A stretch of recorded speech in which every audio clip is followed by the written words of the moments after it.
नमस्कार दोस्तों। Donald Trump Narendra Modi का मित्र है। Donald Trump my dear friend. Narendra Modi ने बहुत कुछ कहा डोनाल्ड ट्रंप के बारे में, लेकिन डोनाल्ड ट्रंप ने कैसे नरेंद्र मोदी को झटका दिया। और जिस 56 इंच की छाती की बात नरेंद्र मोदी कहते थे, वो 56 इंच की छाती क्या डोनाल्ड ट्रंप को दिखा पाए, यह अपने आप में बड़ा सवाल है। लेकिन पड़ोसी मुल्क नेपाल से एक बड़ी खबर निकल करके सामने आ रही है।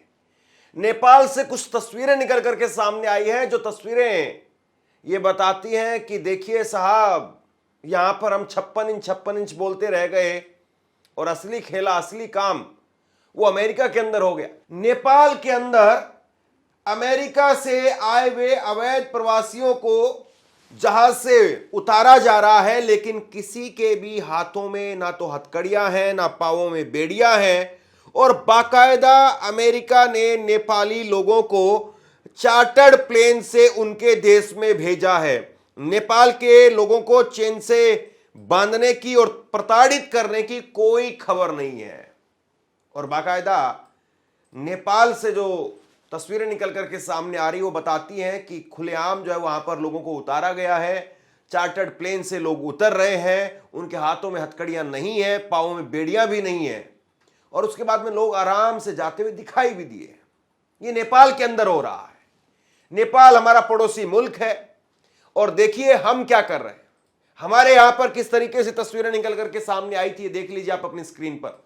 हथकड़ियां लगी हुई थी, बेड़ियां पहनाई गई थी, और बात केवल हथकड़ियों और बेड़ियों की नहीं है, सिखों की पगड़ियों तक उतार लिया गया था। ये खबरें भी निकल करके सामने आई थी कि सिखों के साथ में बुरा व्यवहार किया गया है, उनकी पगड़ियां उतार ली गई है। ये खबरें भी उस वक्त में निकल करके सामने आई थी।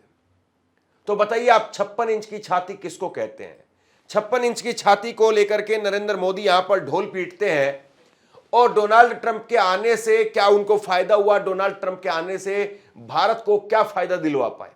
उल्टा जयशंकर ने तो, विदेश मंत्री जयशंकर ने तो सीधे तौर पर संसद में कह दिया था कि भाई ये कोई नई बात नहीं है हथकड़ियों में आना, और ये उनका कानून है, इसीलिए जो है वो इस तरीके से भेज रहे हैं। ये बाकायदा संसद के अंदर जयशंकर का बयान था कि कोई नई बात नहीं है, ये अमेरिका की नीति है। मतलब अमेरिका ने जो कहा, अमेरिका ने जो किया, उसी की हां में हां यहां पर मोदी सरकार ने मिला दी। एक विरोध भी दर्ज नहीं करवाया गया।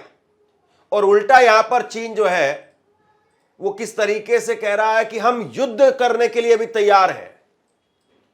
टैरिफ को लेकर के डोनाल्ड ट्रंप ने कहा कि हम चीन पर भी 100% टैरिफ लगा देंगे, हम भारत पर भी 100% टैरिफ लगा देंगे। चीन ने कहा कि हम युद्ध करने के लिए तैयार है, किसी भी प्रकार का युद्ध हो, कोई भी युद्ध हो, हम युद्ध करने के लिए भी तैयार हैं। और ये चीन की तरफ से कहा जाना था। और उसके बाद में डोनाल्ड ट्रंप किस तरीके से बैकफुट पर चले गए हैं वो कुछ देर बाद में मैं आपको दिखाता हूं। लेकिन पहले नेपाल से आई इन तस्वीरों की चर्चा कर लेते हैं। नेपाल से आई हुई इन तस्वीरों को लेकर के क्या कुछ कहा जा रहा है। कांग्रेस के प्रवक्ता हैं अतुल लोंडे पाटिल, और इन्होंने लिखा है कि हम विश्व गुरु हैं। भारत में अमेरिका अपने सैन्य विमान में हमारे युवाओं को भेजा, लेकिन नेपाल ने अपने देश में अमेरिकी सैन्य विमान को नहीं उतरने दिया। नेपाली युवाओं को चार्टर्ड विमान में भेजा, वह भी बिना हथकड़ी और जंजीरों के। अब आप बताइए कि हम विश्व गुरु हैं या विश्व घंटाल हैं, जो भी चाहे बजा करके चला जाए। देखिए बहुत बड़ी बात है, और दो बातें यहां पर निकल करके सामने आ रही है। पहली बात तो यह है कि अमेरिका ने अपना सेना का जहाज नहीं भेजा। इस बात को लेकर के बहुत बड़े सवाल खड़े किए जा रहे थे कि किसी दूसरे मुल्क के जंगी जहाज को, सेना के जहाज को क्यों हम अपनी जमीन पर उतार रहे हैं, जबकि कोई ऐसा युद्ध अभ्यास का मौका नहीं चल रहा है। तो दूसरे मुल्क के जहाज को, सेना के जहाज को अपनी सरजमी पर उतारना वो ठीक नहीं है।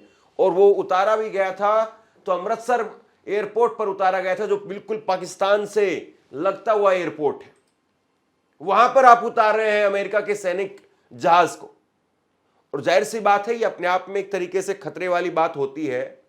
इसको लेकर के आशंका जाहिर की जाती है किसी भी मुल्क का सैनिक विमान किसी भी एयरपोर्ट पर उतरता है तो सारी चीज़ों को वहाँ पर देख लेते हैं कि कितना बड़ा एयरपोर्ट है, किस तरीके से यहाँ पर काम किया जा सकता है, क्या ऑपरेशन किया जा सकता है, क्या कुछ यहाँ पर जो है वो हो सकता है।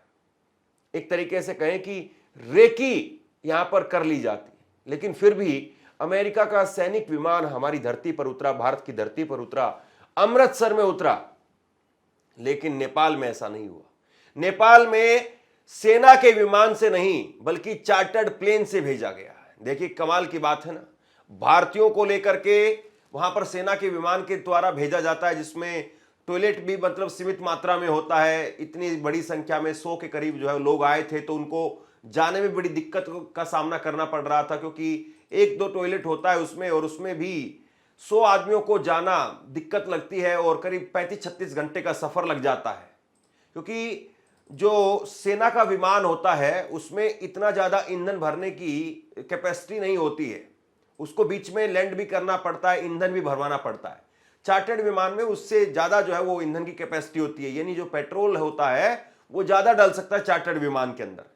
तो हर तरीके से यहां पर भारतीयों को दुख उठाना पड़ा, तकलीफें उठानी पड़ी। और देखिए विश्व गुरु जो है ताली बजवाने का काम करते हैं, लेकिन असलियत में क्या बज रहा है ये आपके सामने है। सवाल इस बात का है कि नरेंद्र मोदी एक बार जहमत भी नहीं उठाते हैं। नरेंद्र मोदी से जब अमेरिका के अंदर प्रेस कॉन्फ्रेंस में यह सवाल किया गया था कि अमेरिकी सेना का विमान वो भारतीयों को लेकर के जा रहा है, वहां पर बेड़ियां लगा करके भेजा गया है, तो नरेंद्र मोदी जिस वक्त में डोनाल्ड ट्रंप के सामने खड़े हुए थे उस वक्त में भी नहीं कह पाए कि आप मेरे नागरिकों को कम से कम हथकड़ियां बेड़ियां लगा करके मत भेजिए और सेना के विमान से मत भेजिए, चार्टर्ड प्लेन से भेज दीजिए। लेकिन नरेंद्र मोदी ये नहीं कह पाए। नरेंद्र मोदी ने एक शब्द भी इन बातों पर खर्च नहीं किया, उल्टा कहा कि हमें इकोसिस्टम को सबक सिखाना है, इकोसिस्टम को ये करना है। सवाल सिर्फ भारत का नहीं है, वैश्विक रूप से हम इस मत के हैं कि गैर कानूनी तरीके से जो लोग दूसरे देशों में होते हैं उनको वहां रहने का कोई कानूनी अधिकार तो है नहीं।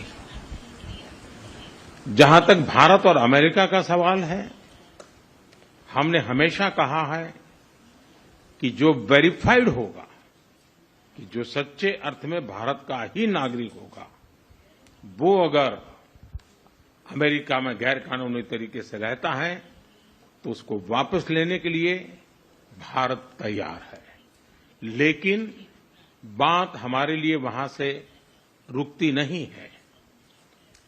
ये सामान्य परिवारों के बच्चे होते हैं, उनको बड़े बड़े सपने दिखाए जाते हैं और उनको ज्यादातर ऐसे होते हैं उनको गुमराह करके लाया जाता है। और इसलिए ये ह्यूमन ट्रैफिकिंग में जुड़े हुए पूरे इकोसिस्टम पर हमने वार करना चाहिए। और अमेरिका और भारत मिल करके हमारी कोशिश है और हमारी कोशिश रहनी चाहिए कि इस प्रकार की पूरी इकोसिस्टम को हमें जड़ मूल से नष्ट करना चाहिए, ताकि ह्यूमन ट्रैफिकिंग बंद हो और गरीब लोगों को जो अपनी धन दौलत बेच करके ऐसे बड़े बड़े सपने दिखा करके उनको अंधेरे में रख करके ले जाया जाए, उनके साथ भी अन्याय है। और इसलिए हमारी बड़ी लड़ाई उस पूरे इकोसिस्टम के खिलाफ है। और मुझे विश्वास है कि राष्ट्रपति ट्रंप भी इस इकोसिस्टम को खत्म करने में भारत का पूरा सहयोग करेंगे। कायदे से लोगों को उम्मीद थी कि नरेंद्र मोदी जा रहे हैं तो कम से कम हथकड़ियां बेड़ियां नहीं लगेगी। मैंने भी एक अपनी वीडियो में कहा था, नरेंद्र मोदी की यात्रा से पहले, जब नरेंद्र मोदी अमेरिका नहीं गए थे, उस यात्रा से पहले मैंने भी कहा था कि उम्मीद करते हैं कि अब नरेंद्र मोदी जा रहे हैं, नरेंद्र मोदी के डोनाल्ड ट्रंप के साथ में अच्छे संबंध है, तो कम से कम वो इस बात को जरूर कहेंगे और डोनाल्ड ट्रंप भी इस बात को स्वीकार कर लेंगे कि हथकड़ियां बेड़ियां लगा करके लोगों को नहीं भेजा जाएगा। लेकिन फिर क्या हुआ? वही ढाक के तीन पात, ना तो मोदी जी ने कहा और ना ट्रंप ने माना। उसके बाद में तो दूसरा जत्था आया, उसमें भी हथकड़ियां और बेड़ियां, और अभी तो ये कई जत्थे आने बाकी हैं। बताया जा रहा है कि हजारों की तादाद में अमेरिका वहां से भारतीय लोगों को निकाल रहा है। तो बताइए इसी तरीके से आता रहेगा? मतलब नेपाल के लोग वो चार्टर्ड प्लेन में बैठ करके आएंगे और भारत विश्व गुरु वो विश्व गुरु के लोग जो हैं वो सेना के विमान में बैठ करके आएंगे, हथकड़ियां बेड़ियों में जकड़ करके आएंगे। यहां तक कि बताया गया कि महिलाओं को भी हथकड़ियां बेड़ियां लगाई गई। कमाल की बात है ना साहब। देखिए, मैं आपके सामने खबर रख रहा हूं, उस वक्त की कुछ खबरें हैं जो देखी जानी चाहिए। अमेरिका ने फिर बेड़ियों में भेजा। ज्यादातर 18 से 30 साल के सिख प्रवासियों को पगड़ी भी नहीं पहनने दी। तो ये खबर जो है उस वक्त में निकल करके सामने आई थी। रविवार को उस वक्त में तीसरी खेप में 112 प्रवासी अमृतसर पहुंचे थे और जमीन रख करके अपना जायदाद को गिरवी रख करके लोग वहां पर गए थे और उसके बाद में लोगों को वहां से वापस भेज दिया गया। और इसी खबर में लिखा था कि 22 महिलाओं समेत 112 प्रवासियों को लेकर के अमेरिका से एक और विमान रविवार को अमृतसर पहुंचा, जिसमें हरियाणा के 44, गुजरात के 33, पंजाब के 31, यूपी, हिमाचल, उत्तराखंड का एक एक व्यक्ति है। अब तक कुल 335 लोगों को डिपोर्ट किया गया है, जिसमें 5 फरवरी को 104 और 14 फरवरी को 119 लोगों को छोड़ा गया है। और इसी खबर में जो है कहा गया था कि लौटने वाले एक प्रवासी दिलजीत सिंह ने कहा कि रविवार को विमान में हमारे पैर में चेन से बांधे हुए थे, हाथ में हथकड़ियां लगाई गई थी। कई पुरुषों ने यह भी दावा किया कि सिख युवाओं को बिना पगड़ी के देखा गया। दूसरी खेप में भारत लौटे अधिकांश प्रवासी 18 से 30 साल के हैं। तो ये खबरें निकल करके सामने आई थी उस वक्त में, और इन खबरों की वजह से नरेंद्र मोदी सरकार की बेहद किरकिरी हुई। लेकिन देखिए, जब आपके मंत्री सरेंडर कर देंगे या यूं कहें कि अमेरिका की हां में हां मिलाएंगे, तो फिर आप क्या उम्मीद कर सकते हैं। जयराम रमेश की तरफ से अगर कुछ कड़ा जवाब दिया जाता, नरेंद्र मोदी की तरफ से अगर पर्दे के पीछे कम से कम डोनाल्ड ट्रंप से कुछ बात कही जाती, की जाती, तो शायद ये हालत नहीं होती। लेकिन नेपाल देखिए साहब, नेपाल में बिना हथकड़ियों के, बिना बेड़ियों के और चार्टर्ड प्लेन में लोग आ रहे हैं। और उस वक्त में एक खबर मैंने आपको और दिखाई थी कि कैसे जो है वो छोटे छोटे मुल्क वो अपने लोगों को लाने के लिए, कोलंबिया के राष्ट्रपति ने अवैध प्रवासियों को लाने के लिए अपना विमान भेजा था। खुद राष्ट्रपति उनको रिसीव करने के लिए गए थे। तो ये खबरें जो है ये बताती हैं कि नरेंद्र मोदी, जिनके बारे में इतना महिमा मंडन किया जाता है, नरेंद्र मोदी जिनके बारे में तरह तरह की बातें कही जाती हैं, लेकिन नरेंद्र मोदी की बातें जो है वो अपनी जगह पर है, लेकिन हकीकत जो है वो ये बताती है कि नरेंद्र मोदी की बातें खोखली है। वरना आप बताइए कि छोटे छोटे मुल्क, मैंने उस वक्त में डिटेल में खबर की थी कि कोलंबिया का और भारत का कहीं कोई मुकाबला नहीं है। भारत बहुत बड़ा देश है, भारत का जो इकोनॉमी है, अर्थव्यवस्था है, वो अपने आप में कोलंबिया के मुकाबले बहुत बड़ी है। लेकिन उसके बावजूद कोलंबिया जो है वो हिम्मत उस वक्त में भी दिखा रहा था। और आज जो है चीन नेपाल जैसे देश वो अगर आ रहे हैं, तो फिर बताइए क्या ही कहा जाए। मतलब ये अपने आप में एक वाकई जो है वो शर्म की बात हो जाती है कि क्यों हम अपने नागरिकों को इज्जत से नहीं ला पा रहे। और यहां तक कि नरेंद्र मोदी सरकार में कैबिनेट के मंत्री और हरियाणा के पूर्व मुख्यमंत्री मनोहर लाल खट्टर, उन्होंने ये तक कह दिया था कि इन प्रवासी भारतीयों के साथ में हमदर्दी क्यों रखी जाए, इनके बारे में जो है वो क्यों इनको हमदर्दी इनको जताई जाए और इनके साथ में हमदर्दी क्यों रखी जाए। इतना शर्मनाक बयान जो है वो मनोहर लाल खट्टर ने दिया था। वो कह रहे थे कि ये लोग गए ही क्यों वहां पर। मतलब बताइए, आप यहां पर संसाधन पैदा नहीं कर पा रहे हैं। अब नेपाल के लोगों ने तो नहीं कहा कि नेपाली तुम लोग वहां पर क्यों गए, तुम लोग यहीं पर रहते, भारत में चले जाते, कोई और दूसरे मुल्क में चले जाते, तुम अमेरिका क्यों गए। किसी ने भी नहीं कहा दुनिया में। लेकिन भारत के अंदर नरेंद्र मोदी सरकार में कैबिनेट के मंत्रियों ने इस प्रकार के गंदे और भद्दे जो है वो बयान दिए, और उन पर माफी तो छोड़ दीजिए आप, उनको वापसी भी नहीं लिया गया, खेद भी प्रकट नहीं किया गया। तो ये इस वक्त में 56 इंच बोल बोल करके जो माहौल बनाया जाता है, और माय फ्रेंड डोनाल्ड ट्रंप को लेकर के यहां पर अंधभक्त हवन कर रहे थे, जयकारे लगा रहे थे, वो डोनाल्ड ट्रंप जो है भारत पर टैरिफ लगाने की बात करता है। वो डोनाल्ड ट्रंप कहता है कि हम भारत को जैसा का तैसा ट्रीटमेंट देंगे, जैसा हमारे साथ करेगा वैसे ही हम उसके साथ करेंगे।